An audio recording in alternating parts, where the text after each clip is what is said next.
Bismillahirrahmanirrahim. Assalamu alaikum, ladies and gentlemen.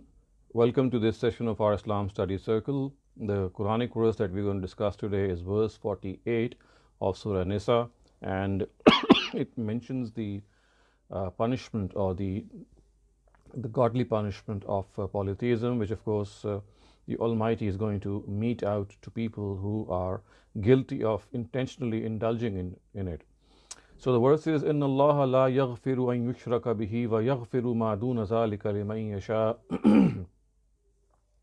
وَمَن يُشْرِكْ بِاللَّهِ فَقَدِ افْتَرَىٰ إِثْمًا عَظِيمًا. God will not forgive those who intentionally ascribe partners to Him. But lesser than this sin, He can forgive any sin for anyone He intends according to His law. And in fact, he who ascribed partners to God is guilty of a dreadful sin. So clearly you can see, viewers, that polytheism is something which is discussed in the Quran in so many ways, at so many instances, that in fact it was its prime motive to root out this creed which has, according to the Quran, absolutely no basis. And the Quran says that polytheism is basically an iftara, a falsehood which is ascribed to God, because had there been more than one God, the only information that could have come to us was from God, that there is more than one God. And because God has not revealed any such thing, so therefore it is a falsehood which is ascribed to God, and that is why it is called iftara. And therefore God says that because people have ascribed partners without God Himself telling them that He has any partners, if He had any partners, He would have told them. And because He has not told them, and people have done this for themselves, so to Him it is a heinous crime. He's a heinous sin, and any person who indulges in it deliberately, the Almighty says that he will not be forgiven. And all sins which are less than polytheism, intentional polytheism, can be forgiven, of course, according to the law of the Almighty. This law has many aspects. For example, if a person is not persistent on a certain sin, if a person does a sin out of ignorance, if a person does it out of an inadvertent intent, or there are certain sins which are very, I would say, minor in nature other than major. So there is this law of the Almighty that He can forgive people. But one thing He says, that He shall never forgive in the hereafter. There is no punishment of polytheism in this world. Once the prophets of God pass away, in their own times it is punishable by death, the messengers of God. But once the messengers of God have passed away, this is not a sin which is punishable. And remember that even in the times of the messengers of God, this sin was punished by God Himself through the agency of His messengers, and He shall do so in the hereafter as well, because polytheism is not a crime against the state, as is, for example, theft or adultery and some of these similar crimes. But polytheism is a sin against God, and God says that I'm going to punish it alone. I did so in the times of my messengers, and I'll do so again in the hereafter. But in the time which is the post-prophetic era, which begins with the departure of the Prophet Muhammad sallallahu alaihi wasallam and extends to the Day of Judgment, in this era there is no sin, there is no punishment for the sin of polytheism. The Almighty has deferred it.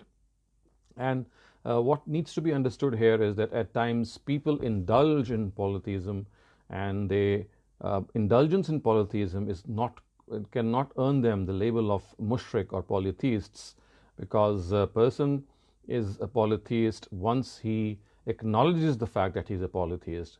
So the question which is often asked by people is that, are not Christians polytheists? And you can see that the whole of the Quran has never ever at even a single place called the Christians polytheists, because to them Trinity, or regarding Jesus to be the Son of God, is an interpretation that they do, and they strictly say that they are monotheists, and that the Trinity is actually an aspect of monotheism. Of course, we do not accept it. The Quran does not accept it. But look at the Quran, that because of the fact that Christians themselves would like to be called monotheists, and they think that they are very die-hard monotheists, so the Quran engages them in debate and says that this is not correct, but it never calls them polytheists. So polytheism, as I said, is something which is willful, intentional. Like, for example, the idolaters of Mecca, they indulged in polytheism and they said that they worship more than one God. This is not what Christians say. So therefore, this is why the Quran has never ever called the Christians as polytheists, in spite of the fact that it has said that they are doing something which is against the dictates of monotheism. So this is very similar to many Muslims who are, of course, monotheists, but in spite of this monotheistic attitude, they still go to graves of saints, they still invoke a lot of intercessors and ask from the Prophet himself that he should grant their wishes. They make the Prophet their intercessor, and we have so many implorings which have been authored in this way. So what we need to understand is that this is a grave sin. Polytheism which will not be forgiven by the Almighty at any cost if it is indulged in with deliberate intent, and the person has no excuse to it. And of course, we can clearly understand that this warning has been given beforehand, and we have been told that this is something which is unpardonable in the sight of God. So we Muslims have to be very careful in our own everyday dealings and our own everyday undertakings, and especially our rituals. And we should always ask ourselves that are we acknowledging what we are doing in a way that we are actually acknowledging God to be the person who grants our wishes and our prayers and our supplications, or is it that we are doing something which is against the dictates of monotheism? So now we move on to the next part of our study circle, and this is the hadith of the day. This hadith that we're going to study today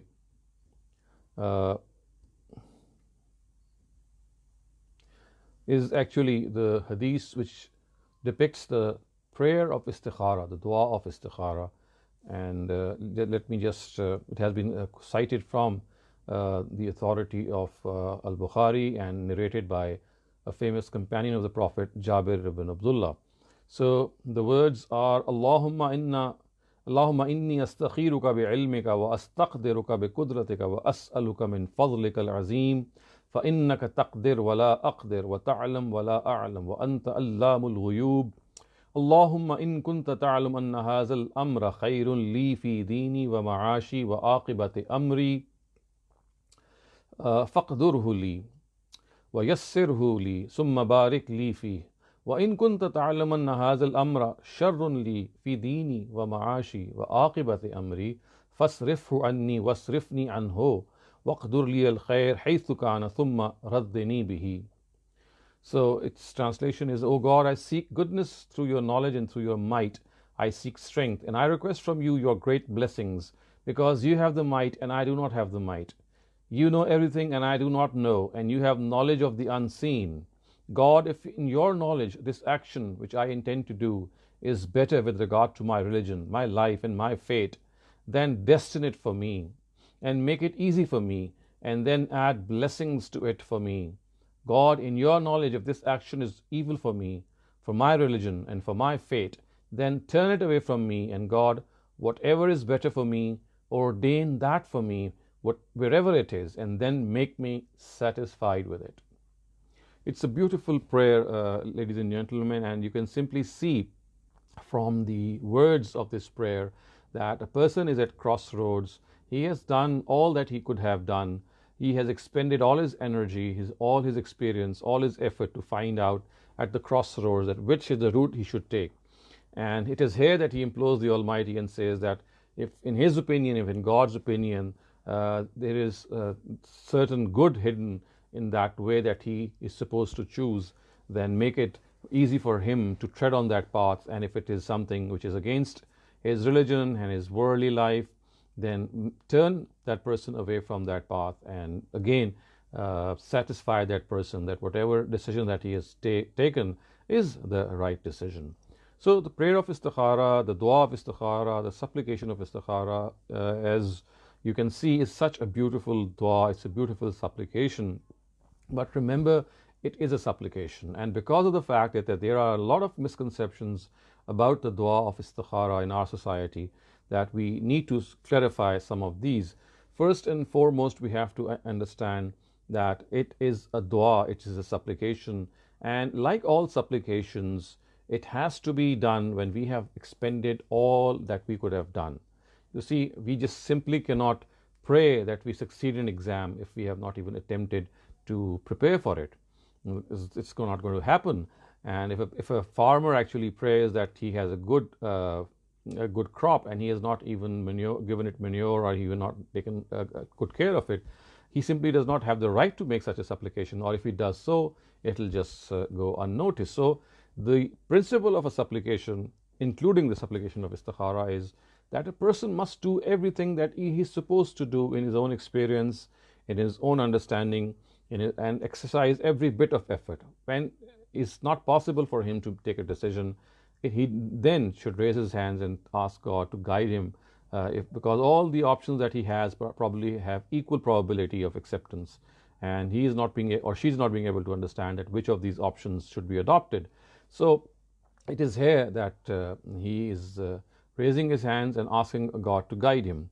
The second misconception, viewers, that has to be understood is that, like as I said, like other supplications, it is merely a supplication. It's not a hotline with God, as is contended, that whenever you do istikhara, sleep at night, and you'll get a dream, and in that dream it will be an indication whether something is to be done or something is not to be done.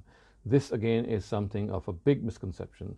Like every dua, like every prayer, either it will be accepted, or it will be deferred, or it will be stored for us as a means of reward in the hereafter. This is the general principle.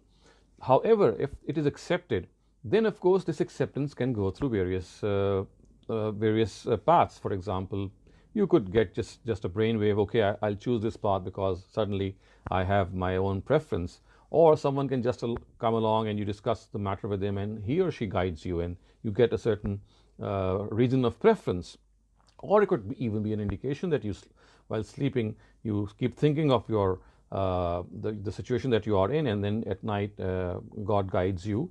Or we can say that he probably guides you, because we can never know if such a dream is from God. It's like a probable thing or an improbable thing. But whatever is seen in the dream should not be taken as an ultimate sign from God, because God does not communicate to us in a certain way through dreams. Dreams were a means of communication and education of the prophets of God, of course, but not with other people. With other people, of course, they are a means of assurance from the Almighty, but it's like a probable assurance or something that we can perhaps think that is from God. But again, whatever is seen in the dream must be analyzed in the light of intellect, in the light of experience, in the light of common sense. And if anything is seen in a dream which is against intellect and experience and common sense, it has to be discarded. So with all these stipulations, istikhara is a dua, as I said. It can produce something that, for example, the Almighty accepts our dua in prayer and makes that decision easy for us, and nothing can happen at all as well, because you see, no action is also one of God's actions, that he takes no action regarding a particular dua, and he just keeps it or defers it because he thinks that if he fulfills this prayer or dua, it might be harmful for us or could go against us. So these are all the options. Istikhara is not a permanent expression of finding out what all the Almighty wills in a certain case. I have seen so many women especially discarding many good proposals for their daughters or sons simply because they don't know that istikhara is not something to be used for this purpose always, and they start doing istikhara even for a proposal which is very cogent, which is very probable, and it is very likely that they should accept it. But they see istikhara, they do istikhara, and they see certain bad dreams in it, and then suddenly they reject the proposal. And similarly, there are so many instances in which people have rejected good jobs simply because they think that they have seen a bad dream because they have done istikhara. All this, as I said, has to be revisited, and we must re-understand that this is not the right attitude that we have to adopt regarding istikhara. The third part of our study circle is the Bible verse of the day. I have taken this verse from chapter 27, verse 9, and this is the book of Proverbs ascribed to the Prophet Solomon, sallallahu alaihi wasallam, and it has been given the title True Friendship. So the words are, perfume and incense bring joy to the heart, and the pleasantness of a friend springs from their heartfelt advice. So, in other words, the crux of the matter regarding what true friendship is has been beautifully divulged by Solomon, the Prophet Solomon. He says that it is the heartfelt advice of a true friend, of a friend, which really gives you this pleasantness, because you know that your friend is your well-wisher.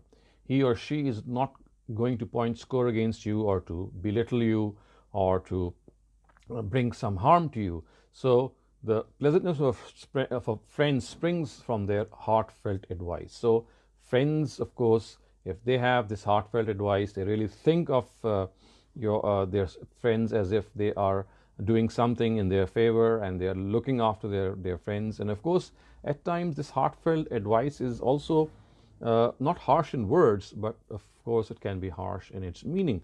For example, your friend can stop you from certain things that you might be doing, which you do so while they go unnoticed. And similarly, there could be other issues in which the advice offered is not to our heart's content. We would not be perhaps happy to accept it, but we still feel that pleasantness. Why? Because we think that a sincere person has expressed his sincere wish for us, his sincere advice for us, and this is what should bring us this pleasantness and this inner satisfaction. So the comparison is that perfume and incense, they perhaps bring joy to the heart, and they do so, of course, because you feel good in their company. But this verse goes on to say that the pleasantness of a friend springs from their heartfelt advice. That the heartfelt advice that they give is our real asset, and we have to value that asset. We should think that at times we are not able to gauge our own faults. We are not able to realize that there are certain things we are doing because we keep doing certain things in a routine way, and we don't get to know the wrong part of that. And it is here that a good and sincere friend comes along and gives us the advice that perhaps no one else would be giving. And especially people who are sycophants, or people who would like to please us and give us opinions which we would like. But a true friend gives what the true opinion is regarding the one's friend. So we must value a good friend, especially if he criticizes us, because there's no better a criticism than from a sincere friend, and no better a praise than enemy, as they say. So let's go on to the next part of our study circle. This is a topic that we often discuss. This is a discussion topic, and the topic here is that how would I spend $1 million or US dollars, whatever the currency that we are in, or maybe some other currency, if someone gives this amount to us. So of course it's a huge amount, and of course the purport here is that when you see a lot of money coming your way, how would you spend it? So I personally think that one of the most beautiful pieces of advice that I have read simply on the internet, on Facebook, I think, without actually knowing the author, is that when God raises your standard of living by giving you more, you should raise your standard of giving. So if you are given more, you give back more. So I think that if you receive a gift, a fortuitous gift, an accidental gift in which you have a lot of money, of course, you can spend it on yourself, you can do a lot of things for your own use. That's besides the point. But one thing that we should understand is that we owe a lot to the society that we live in. Remember, if we have been blessed by the Almighty in so many ways, we have a shelter, we have clothes, we have good education, we have food that we can eat. Imagine the plight of people who sleep under the sky, who sleep hungry, go to bed hungry, who don't know if they have had one meal, whether they're going to have the second meal of the day or not. So it's like being super careful and super sympathetic to the society that we live in. And this can only happen if we keep our eyes and ears open and always look around us and see the misery that people find themselves in. And of course, as people, as a family, as a bonded human family in which we are bonded to each other, it is their right on us that we take care of such people. After all, we could have been in their place. It could have been easily be a reversal of situation, and it is a pure blessing of the Almighty that He gave us a lot. And the reason that He gave us a lot is that we think of others and always realize that there is this unwritten bond which we have with the society that we live in which we have to look after people. It's not just by money. Of course, here the topic is money, but let me also give this humble advice that it's not always with money that you are able to serve your society. It can be through your skills, it can be through your time, it can be merely hearing out a person. There are so many ways in which you can really make another person's life comfortable. Be there for people, always greet them with a smile. You're not going to lose anything if you smile at people. So these small acts in which you are able to boost the confidence of others, in which they are always thinking about you if you do something good for them. And remember, as we always say, that let us also try to live in the hearts of people when we pass away. We do live on this planet Earth, but let us also live after we pass away. And this can happen if people remember us, and remember us as people who have been good to other people, who have always made their mark in the society that they have lived in by simply caring and showing this attitude that it's not my life only that I would care for, it's the life of so many people around me that I think and care of and plan about. And it's this notion of selflessness and altruism that is, of course, the hallmark of the righteous people. And let's pray to God that He grants us this urge to become selfless and altruistic and think of others, of course, not neglecting our own selves, but just concentrating on our own selves and neglecting others is something that we should not do. So, viewers, with this we come to an end to this study circle. If there are any questions, I can see. Okay, Mr. Hashim Qazi, you can please go ahead if you have a question.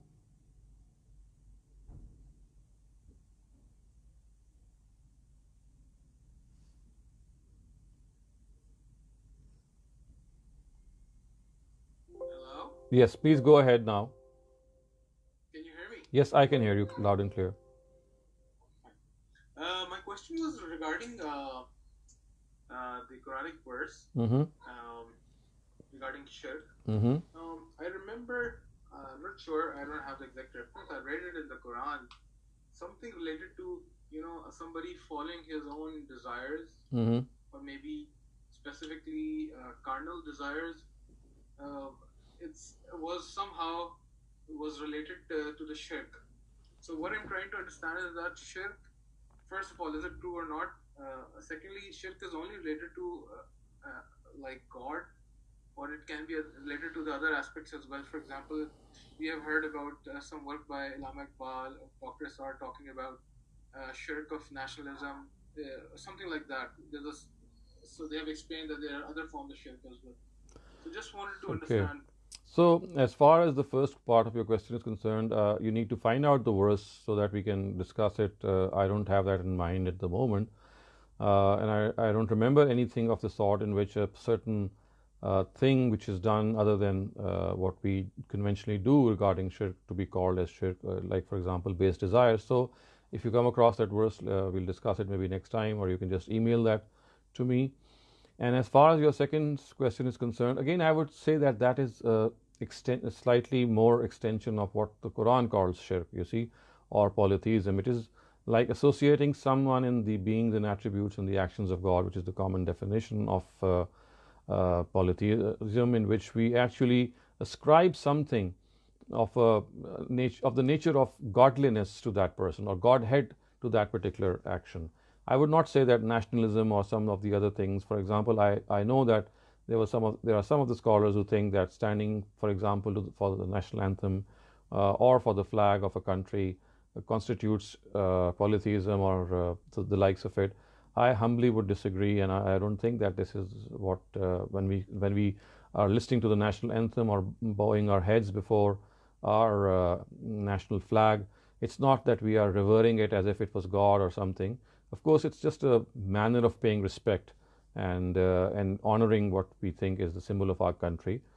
So I would humbly disagree with such scholars, and I would go along with the fact that it has to be something which is related to God's rights, and we are infringing on the rights of God. Only then that thing can be entertained in the ambit of polytheism. Sure, doctor. Thank you. Okay. So, viewers, this is the end of our study circle. There's no more question, I believe, and inshallah, hope to see you next time. And until then, it is Khuda Hafiz.